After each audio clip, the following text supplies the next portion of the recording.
Thank you so much for the invitation. I come from Vienna. We had the Red Wednesday last week. It was the Red Thursday. And I bring you a small souvenir, a Darek from Vienna, which is a quote from our Minister of European Affairs and Integration, Claudia Plackholm, a young lady.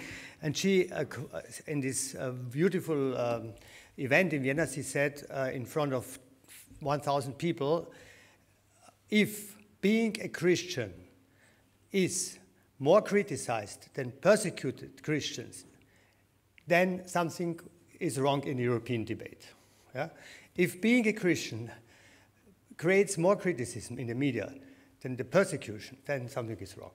And this is not an exaggeration, I think, and it's a reason one of the reasons we are here, I think, to tackle this roaring silence on persecution of Christians and the connection, which I clearly see between this phenomenon and anti-Christian climate, or at least some elements of such a climate growing in Europe.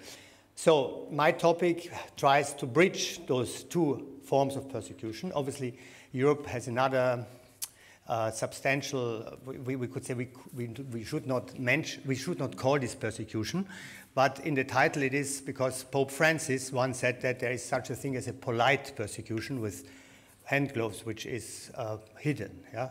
And I try to make it a little bit more visible. So about a week ago, our NGO presented our yearly report on anti-Christian hate crimes and also legal restrictions, like marginalization, but also law against freedom of conscience, for instance, freedom of assembly, freedom of religious autonomy. And though the media coverage, thanks God, was very good, even more in the German-speaking countries, still the gap is very much between the relevance of the topic and the public awareness. The severeness, I hope it works, no? Like this? Sorry.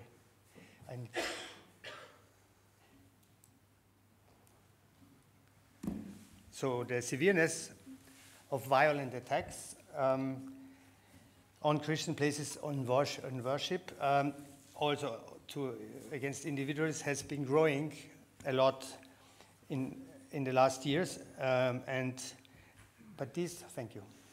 But these aggressions are not the only concern which is growing.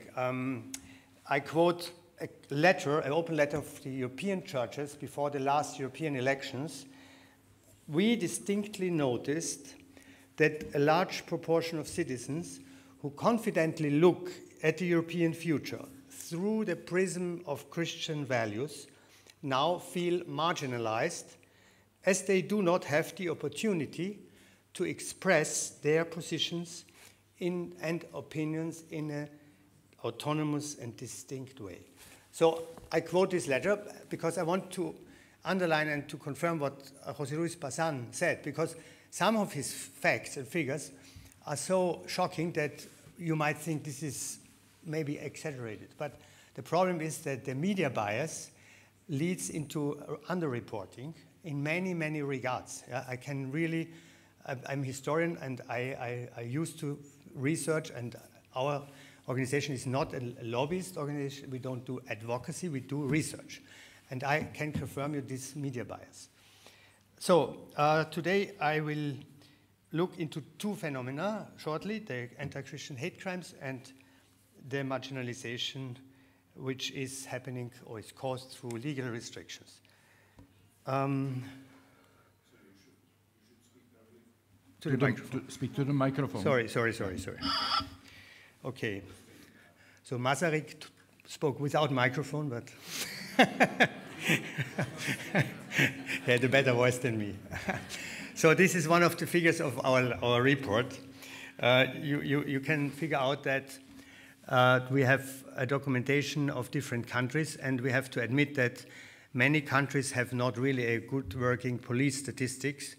Some of these countries also for political reasons. So Spain is explicit. They don't want to include anti-Christian bias in the hate crime reports of the police. They just have, thanks God, anti-Semitic incidents and LGBTIQ incidents, but they refuse to include the anti-Christian bias. So that means that our statistics is consisting of data provided by NGOs, and by some countries we have good police statistics, like in Austria or in Germany, quite well. Not perfect, but growing better. What is interesting about the statistics is that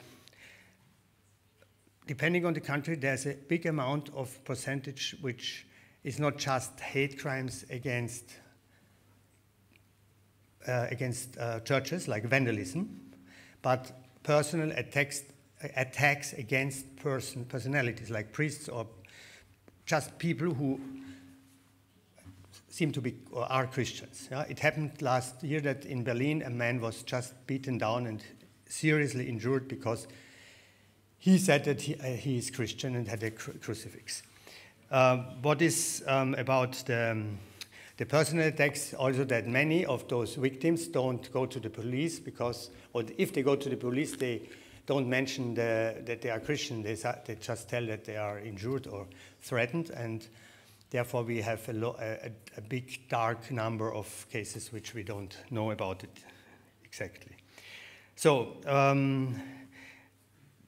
to the most affected countries, maybe I can add that we have different reasons for anti-Christian hate crimes, of course.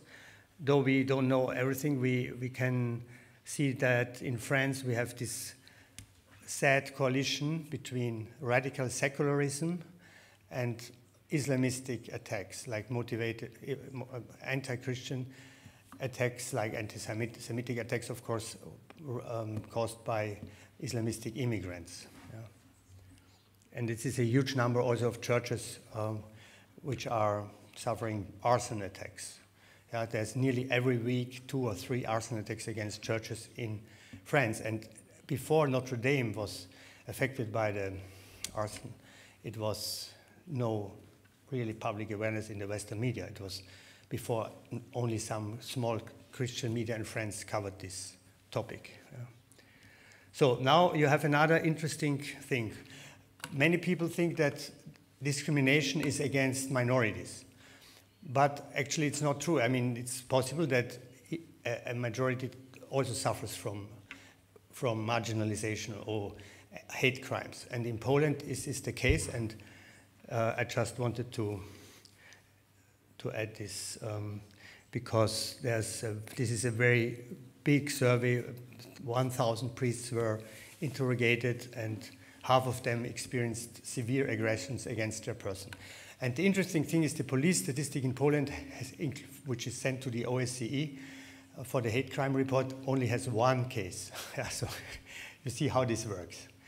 Maybe many priests don't even talk to the police because they think they should suffer as Christians and just have pity for these people who attack them. Okay, so the next topic is sorry, I have to mention this man in the middle. He is a French citizen he was a French citizen from Syria. He converted to Christianity, and during giving a testimonial on his conversion to Christianity in a live stream, he was killed in Lyon during the live stream, so in front of the viewer. And though later it was clear that, and the police said that it was a jihadist attack or assassination, the Deputy Lord Mayor of Lyon, who is from Arab origin, he immediately after this murdering, he said, but this has nothing to do with religion. Yeah. So why is this happening? What is the reasons for this for these growing hate crimes? And finally, the OSCE, which is the Organization for Security and Cooperation in Europe, has really casted a deeper look on it, and they published a guideline or a guide for understanding anti-Christian hate crimes recently. It is the first time that an international organization publishes such a document, and this is good news. Yeah? So it is actually also interesting what they address as underlying causes for hatred against Christians. And they say religion-based hate crimes are downplayed, underreported, or politically overlooked. And they underline also in their research that these hate crimes do not take place in a vacuum, and the political discourse and narratives can perpetuate anti-Christian bias and stereotypes. And I wish that these lines, published by secular international organizations, would maybe listened to in some public TV stations in Germany, Austria, France, maybe also Czech Republic, I don't know, because in our country we have religion normally not in the topic, in the context of building common solidarity, peace, and so on, but it's normally that religion is presented as a problem and as a threat, and Christians are always perpetrators and not victims. And this is, so you could even laugh about it, because in German TV it happened often in the last year that soccer stars were criticized very harshly because they thanked Jesus for winning the championship or something like that, and it was seen as a threat to religious neutrality, and there could be some missionary element in the interview of this football or soccer star. Okay, so legal restriction, a short look. Päivi Räsänen, the lady on the right side, is very famous among experts because she was sued by the Finnish prosecutors and the prosecution she's facing now, even in the Supreme Court, after 6 years. Yeah, she was 6 years interrogated by police every year, and this was only for one single fact. She was tweeting in a Bible verse in 2019, criticizing her own church, the Lutheran Church, for supporting the Pride event. So she was kind of describing the disconformity or between those positions, and she was for illegal hate speech. She was interrogated by the police. By the way, she was Minister of Interior Affairs, so she was really in a position where you would think that she's safe. Yeah, but she was then, as a member of parliament, brought to the police, and still she's not proved innocent, so she has still to face this process. What many of these cases, and I will now skip because of time, and maybe we have to debate later on other cases. So what these cases have in common is an increasing phenomenon Europe is facing, namely sanctions on even legal prosecution for peacefully expressing their beliefs on traditional Christian teachings or moral issues. Many times, by the way, the courts later uphold their rights. But these rulings often come after a long and costly legal battle, like Päivi Räsänen, which were themselves a punishment for those accused. And the second evil is that it causes a slippery slope for those who are not yet in danger to be prosecuted, but get kind of a sign, hey, stay silent, remain silent. Yeah? Don't speak up too much because it could be dangerous for you. Yeah. So restrictions on the expression of Christians, of a Christian worldview, are not just confined to the legal sphere. Yeah? An increasing number of Christians, especially in European universities, report being afraid of negative consequences if they profess their Christian belief, and especially when it touches morality. Yeah? And we have, we did, in Germany there was a big survey. Yeah? These were the three questions, and the 4 different numbers are very interesting. So how widespread is hostile attitude towards Christians in Germany? 36 in general. Then, very interesting, nearly half of the younger generation thinks that there's a widespread hostility against Christians. And then, okay, this is maybe not surprising, 2/3 of evangelical Christians think that, and also half of the Muslim population realizes this. Yeah? So this is very interesting, and maybe also a reason of hope. Okay, so next slide is the same statistic, which is very much impressive, because in 2023 it was the first time in German history that those who think they can speak up freely are less than those who think that they should be very cautious to utter their opinion in public. So we published a documentary, a short movie, which you can watch, sorry. You can take the QR code, or if you want later, you can get it from me. And it is quite nice to see, or quite interesting to see how different students, quite normal Christian students, face this self-censorship phenomenon. And of course, this self-censorship creates a spiral of silence. So the less people in the academic life, for instance, speak up, and the same would, I think Hannah would agree with that, this is very dangerous. Yeah? So if there is a strong Palestinian group, then Christians and Jews are silent. Yeah? Okay. The last thing I wanted to say is that you might be pessimistic now, and so what can we do? First, I would suggest that we fight ignorance and religious illiteracy, because there is many people who are not hatred. They have no hatred. They are no mean people, but they are they have simply no idea.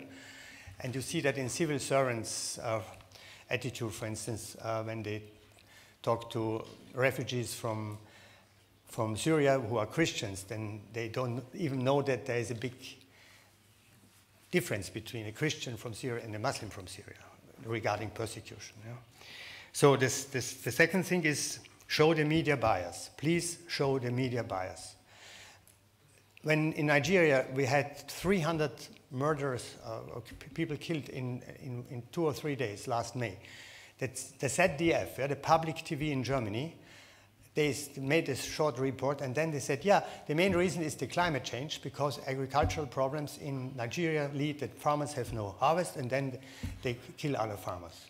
So they didn't even mention that this Muslim Boko Haram terrorist group who kill Christian people and hijack Christian girls from schools. And these numbers are growing, and nobody talks about it. So the third thing, speak up against this blindness, I would say, of our time, because as Douglas Murray, the famous British historian, said, Europe sometimes behaves like a room where the last adult has left. Yeah? So the debate is missing your voice, and to speak up means also to help those Christians who are really in persecution. And often, you know, people from Aid to the Church in Need, Open Doors, or whoever travels to these Christians in Syria, in Iraq, in Nigeria, he tells us that the first thing those Christians say, please, Europeans, don't forget us. The most important thing is that you still know about us, and pray and think about us. Thank you.